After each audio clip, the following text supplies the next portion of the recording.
Johnny Dollar. This is Al Turner at New Britain Mutual. Hi, Al. What goes with you these days? Johnny, one of our important clients is very anxious to get in touch with you. Says that she's an old friend of yours. Oh, who's that? Her name is Mrs. Virginia Haskell. Virginia Haskell? That's right. Sorry, Al, but I'm afraid I never heard of her. Before she got married, about a year ago, her name was Van Doren. Chinny Van Doren? Yes. Oh, well, now that's something else again. And I mean something. Well, then you do know her. One of the most delectable bits of feminine pulchritude I ever ran up against. Believe me, a young man's fancy didn't have to wait for spring to turn to thoughts of her. Now, what's that mean? Oh, Al, even I had serious ideas about that gal at one time. Oh? Yeah, right after college. Isn't every kid of that age intrigued by the idea of marrying into a fortune? And very beautiful. At least she was when I knew her. Still is, Johnny. So she's married to somebody by the name of Haskell, huh? Gordon Haskell. They live on Birch Brook Road, down in Bronxville, New York. Funny. What? Well, when I knew her, that blonde charmer didn't have eyes for anybody but Paul Snowden. Who's Paul Snowden? Childhood sweetheart, that sort of thing. Poor boy, making good on his own, you know the bit. Ah, yes. Too proud to marry her because of her money. But she swore that she'd never marry anybody else, that he was her one true love. But I guess she changed her mind. What did she want to see me about, Al? She didn't say. She did make it clear, however, that it has to do with some of the family insurance. Well, that's as good an excuse as any. Well, then, do you want to run on down there? For a longing look at the gorgeous Ginny Van Doren? But it'll cost you money, Al. Listen, Johnny, with the premiums we get for all the insurance she carries, life, house, property, and so on, the sky's the limit. Brother, have you stuck your neck out? Well, now, that doesn't mean you have Albert, to... I'll be in touch.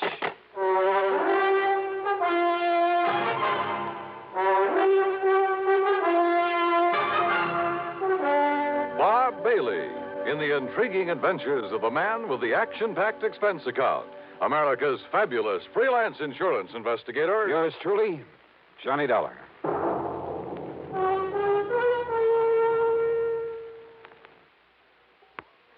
And now, Act One of yours truly, Johnny Dollar.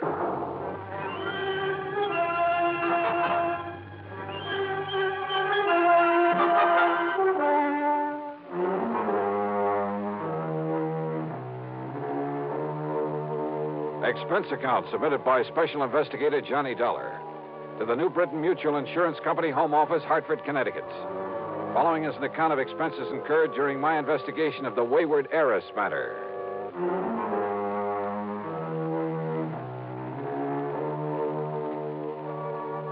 I decided it might be handy to have my own car along for this one, so expense account item 1, $4.25 for a tank full of gas. I picked up the freeway and headed south and west to fashionable Westchester County, New York. To me, Bronxville has always been one of New York's most charming suburbs. Only about 20 miles north of the big city, it's full of beautiful homes with lots of trees and expensive landscape properties. There's a lot of wealth in Bronxville. The Haskell home on Birch Brook Road was a huge English-type affair, built of stone and stucco, the kind of place that'll last 100 years. 18 or 20 rooms, I'd guess, and surrounded by well-kept lawns and flower gardens, oak and sycamore trees, and neatly trimmed hedges. Yep, a big hunk of the Van Doren oil money must have gone into it, unless young Haskell was mighty rich. Virginia, looking every bit as beautiful as I'd remembered her from college back in the Midwest, greeted me like a long-lost, well, brother, darn it. And, Johnny, I'm so glad you could come. I'm worried, sick. Worried about what, Jenny? Gordon, my husband. Well, look, it's none of my business, but it kind of surprised me to learn you'd married somebody other than Paul Snowden. It's Paul who has me worried, Johnny. Oh? Yes. How? Well, back in the old days in college, I wasn't interested in anybody in the world but Paul. I mean, seriously. Yeah, I remember. The rest of us couldn't get to first base with you. I loved him, Johnny. And I hoped that as soon as he could get established in a business of some kind, he'd ask me to marry him. Well, what stopped him, Jenny? Money. When Father died and all the Van Doren money came to me, Paul suddenly changed. He stopped seeing me. He even avoided me. So then, well, I guess what I did was make a mistake. What was that? I went to see him at his little plant there in Chicago. Chicago? That's where we were living then. And, Johnny, the only reason he stayed there was to be close to me. So you went to see him? Yes. And I proposed to him. Oh? Also, well, this was the big mistake. I offered to finance the machine tool business that he was trying so hard to build up. But he didn't like that and told me so. I'm afraid there was quite a scene there. You've just been looking down your nose at me all these years. It's been nothing but pity. Paul! Yeah, poor, timid little me. Needs help. Maybe needs mothering by somebody who pities him. By somebody who can afford to support him. Paul, that isn't true. Then why do you come offering help, offering money? I don't want pity. Somebody holding up my head for me. I've got to work this out alone. It may take me a long time, but I'm not going to... Oh, I'm sorry, Jenny, but don't you see I love you? I'll never love anybody else. Then why don't you let me Don't you help? understand? I'll never get anywhere on your charity. You're feeling sorry for me. Paul, darling, please. All right. All right, the less we see of each other now, the better. Maybe sometime, but... Well, no, not now.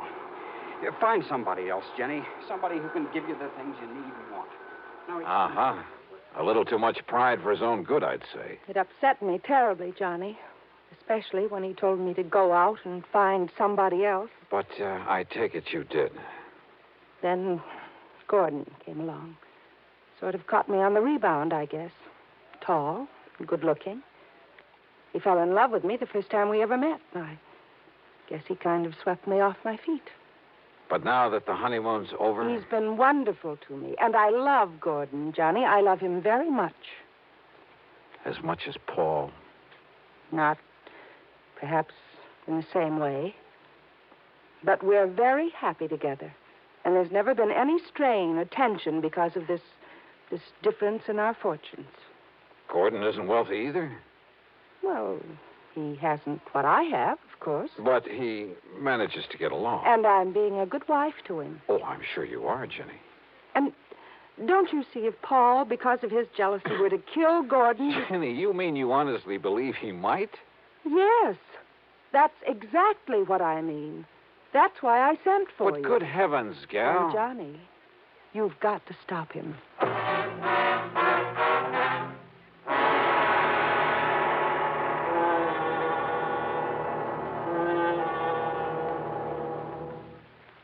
And now, Act Two of yours truly, Johnny Dollar and the Wayward Heiress matter.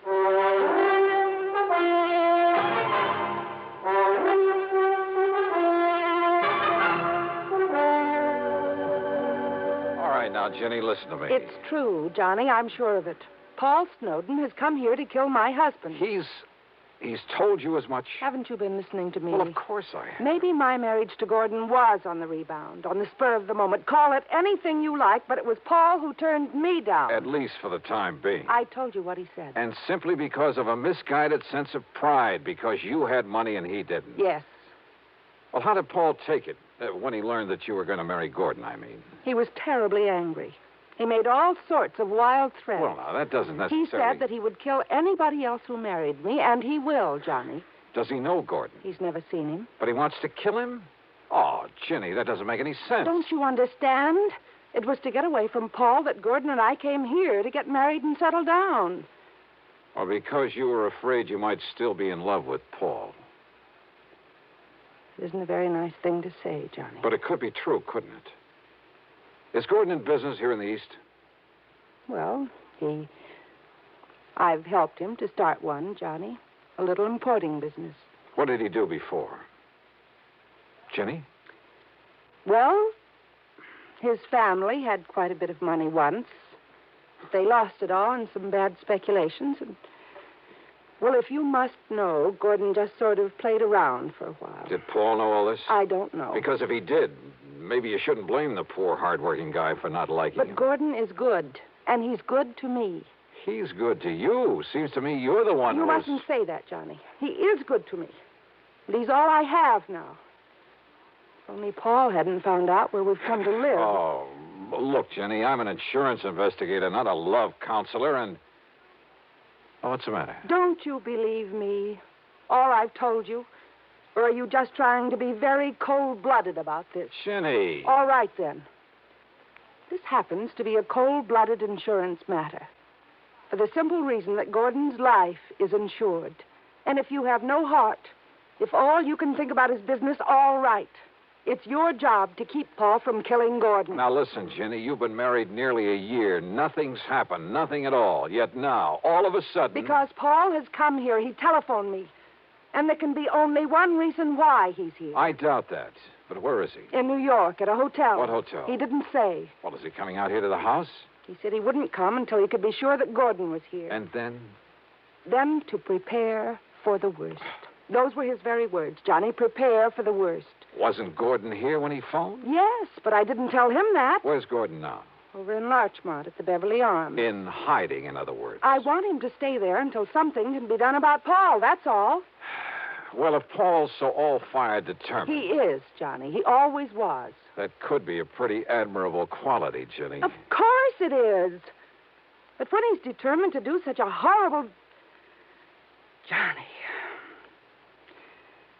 Johnny, I don't understand you, the way you're taking all this. Are you going to help me or aren't you? Yes. Okay, Ginny, I'll see what I can do. If by any chance what you suspect is true, if Paul really has come here to get him... Of course he has. Paul doesn't give up, no matter what he set out to do. Which is to say that sooner or later, if you'd kept your head, if you hadn't gone off the deep end, if you had waited and married him, Ginny... I know. I should have. I should have waited for him, no matter how long it took. And... Yeah? And what? No. Johnny, I didn't mean that. I'm married to Gordon now, and I must protect him. Okay, then. The first thing to do is get him over here. What? Sure. If Paul's staying undercover, it's the only way to bring him out in the open. But if anything happens to like Gordon... you say, it's my job to see that it doesn't. I'll see you later. Yeah, like I've said many times before, in this business of mine, you run into some real wildies, and this was one of them. Made me feel like an advice to the love shorn column. And it was pretty obvious that Ginny was still in love with Paul, that she was sorry she had married and was supporting this Gordon Haskell, who, incidentally, must have been a smart cookie to have caught her on the rebound, latched onto her and her fortune. But she'd made her bed, and by golly, out of nothing but stubborn pride, she was going to lie in it. It was well after dark by the time I left her, and as I walked out to my car, I decided that what I'd better do first was to locate Paul Snowden, somewhere in some hotel in New York City. Find out what this whole crazy affair was really all about. But then as I reached for the door handle on my car... Just a minute. Huh? Yeah? I've been waiting for you. Oh? Who are you? As if I couldn't guess. Mister, I found out all about you, why you came here. Me? Oh, well, if you don't believe me, take a look at these photostats from the police files in half a dozen western states. Well, now, just take it easy. Let me put on the dash light so I can take a look at them. You'll have plenty of time to look at them when I'm through with you. Well, just a Mister, minute. I ought to kill you.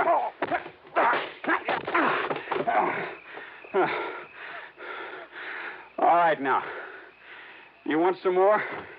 Johnny, what on earth's going on out there? Huh? Johnny?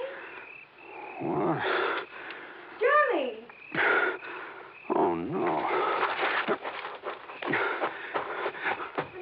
Paul! Paul, what have you done to Johnny Dollar? Johnny. Oh, dear, this is terrible. Oh. Well, it ain't exactly good. That was Paul. I saw him. Yeah, so I figured. He must have found out that I sent for you. Why, if I hadn't come out of the house to see what the noise was all about, he might... Don't you see, Johnny? Don't you believe me now when I say he's come here to kill Gordon? Jenny, I guess if you didn't convince me, Paul has.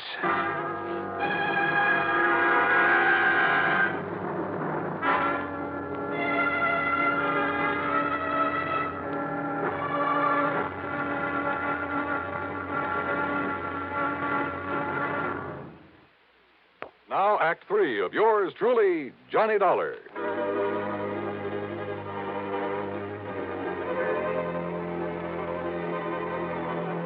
I went back into the house with Ginny's help, and a good stiff drink plus her tender menstruations brought me back to normal. I suppose I could make all sorts of excuses about having been caught off guard, but I won't. Paul Snowden had a good pair of fists, and he knew how to use them. My plan had been to call on the New York City police for help in locating Paul, but now this had suddenly become a personal matter. And yet, wait a minute. Ginny, Yes, Johnny. Are you feeling Listen, didn't you tell me that Paul and your husband Gordon didn't know each other, had never met? Yes. What about those papers, the photostats? Papers? And we've been thinking that Paul jumped me because he'd found out you'd called me in to protect Gordon. Of course. Well, it just happens we were wrong. Oh, Johnny, I don't understand. Listen, I'll be right back. But, Johnny, he may still be out there somewhere. I wouldn't be at all surprised. Well, but, Johnny, don't you...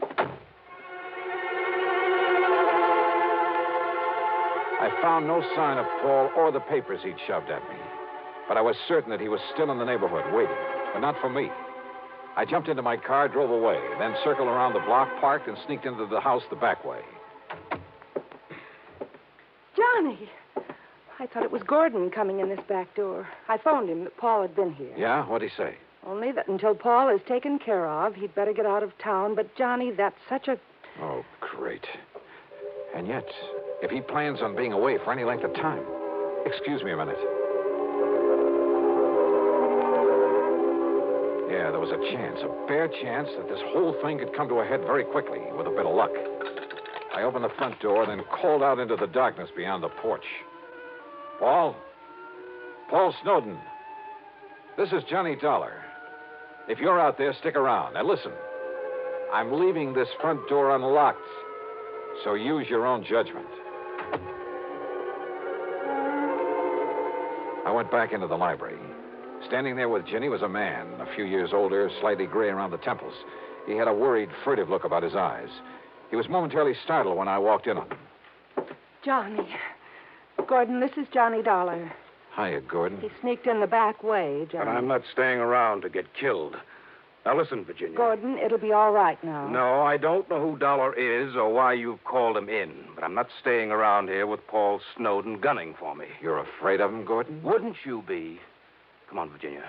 Open up the safe. You've got plenty of money in it, I know. But look, darling... Come on, get it for me. Give it to me. But to run away like this... Oh, because Paul wouldn't run away. You know that isn't what I mean. Give me the money, Virginia. Or do you want a dead husband on your hands? Well... Now, listen, Gordon. You listen. This is none of your business. I wouldn't be too sure of that. Well, I am, Virginia. Now, just a minute. Will you keep out of this? No. Oh, yes, you will. You see what I mean? Gordon, that gun, you... Give me that money so I can save my life. Put that thing down, Gordon. Stand back, Dollar. I'll pull this trigger. Brother, that's what you think. Yes? Oh, I'll kill you. Oh.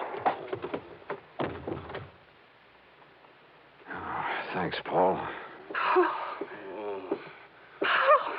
I aimed low, Dollar. I'm afraid he'll live. Yeah, he'll be okay. Should have killed him, I guess. But I'd rather see him face the courts. Paul, what are you talking about? Those photostats you have? Yeah. Police files all over the West. He has a record as long as your arm, under various names. Wealthy women. Married them, took their money. Oh, no. Yes, Jenny. And some of them, well, he killed them. Paul, I didn't know. I didn't know. I'm sorry, Dollar, about what happened outside earlier, but in the darkness, I thought you were Gordon. It's, okay, Paul. You've, more than made up for it.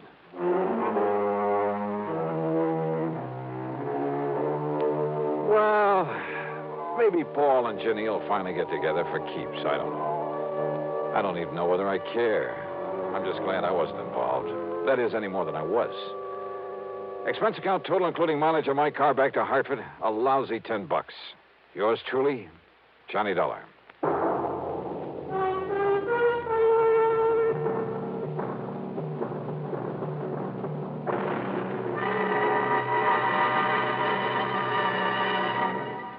Our star will return in just a moment.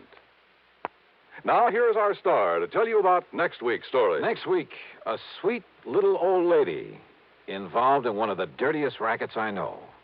Join us, won't you? Yours truly, Johnny Dollar.